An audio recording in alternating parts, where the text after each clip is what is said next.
I got a call the other day from my dear friend, Mr. Steve Pisani, the head honcho over at Michael Kelly Guitars.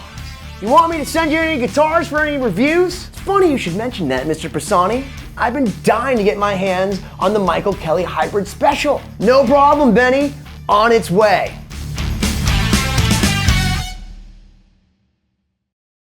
This is the Michael Kelly Hybrid Special with a Zero-Code top. It's a chambered electric guitar, mahogany body, 2 Rockfield SWC humbucking pickups, but the real magic is in the undersaddle pickup and power chip preamp from Fishman. Now, I've been to the Fishman factory and it is quite an operation. So anything that says Fishman on it, it rules. You can go play your Freebird or maybe even your Slayer, but with just a little push of a switch. You can go to Ed Sheeran and maybe some Sweet Caroline if you want to get punched in the face. This is for the people that go stand for 3 hours in the corner of a venue, whether it's a coffee shop or a bar, trying to entertain you. This thing's just a little bit over 6 pounds. Now, I don't know about you. When I was 18, it was no big deal to have a 12-pound Les Paul and stand there all night. Because, you know, we're made of metal and we're resilient. Now that I've hit over that 40 mark, the difference between 6.5 pounds and 7.5 pounds and 7.5 pounds and 10 pounds is incredulous. Just having a 10-pound Les Paul on my knee, it hurts. So having a guitar that is this light, especially if you're gonna be standing all night and playing, it makes things easier. Then look at the back of this. You got a volute.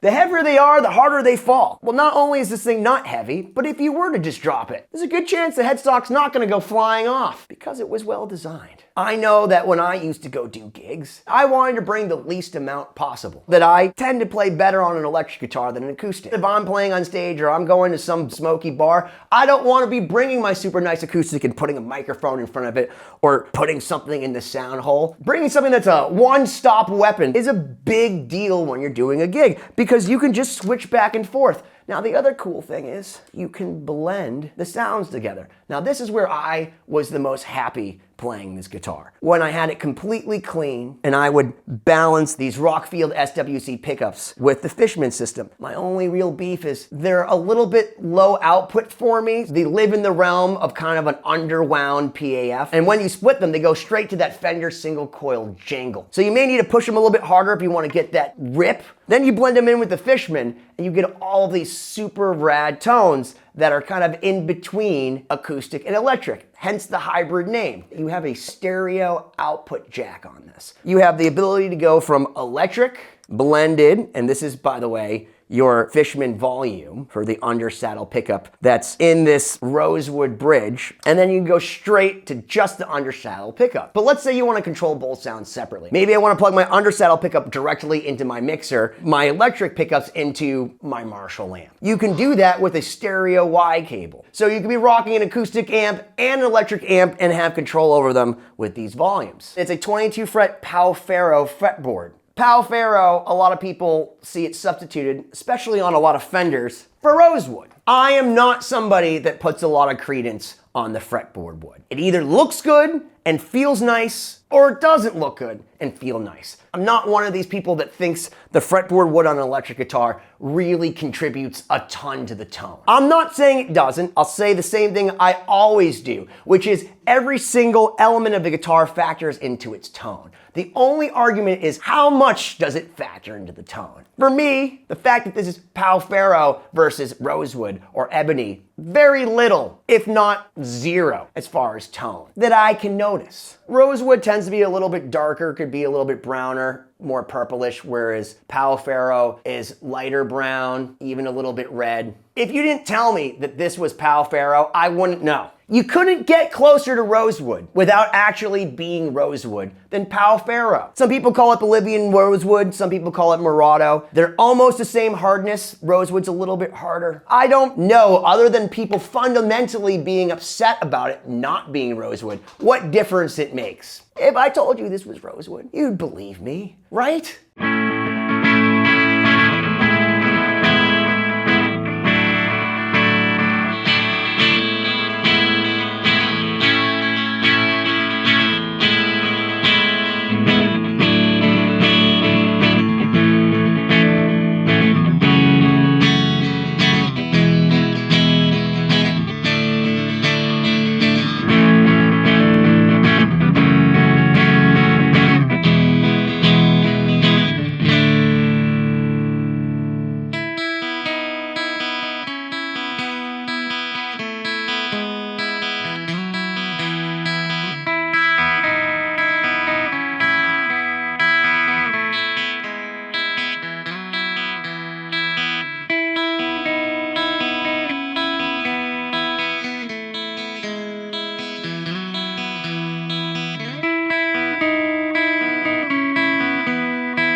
every single Michael Kelly guitar that I have played, they just play awesome. The fretwork on this thing is just on the money. Medium jumbo frets on a 3-piece mahogany neck. It's got this C profile, which is very comfortable. I like it because it's not too fat, it's not too skinny. It's just right, you can just grab it. It's super comfortable all the way up to the very top. Did I also mention that it has big mother of pearl block inlays? For under $1,000, you truly get an incredible weapon. The ultimate gig guitar. You can play a whole show in a metal band with this thing, no problem, and then switch to this for some Mama I'm Coming Home, and it sounds like an acoustic.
The fact that it goes from both electric to acoustic and everywhere in between, it makes me happy. It does all those things well. Very rarely can you have your cake and get to eat it too. I've been eating cake all week, thanks to this thing. Why don't you smash that subscribe button already?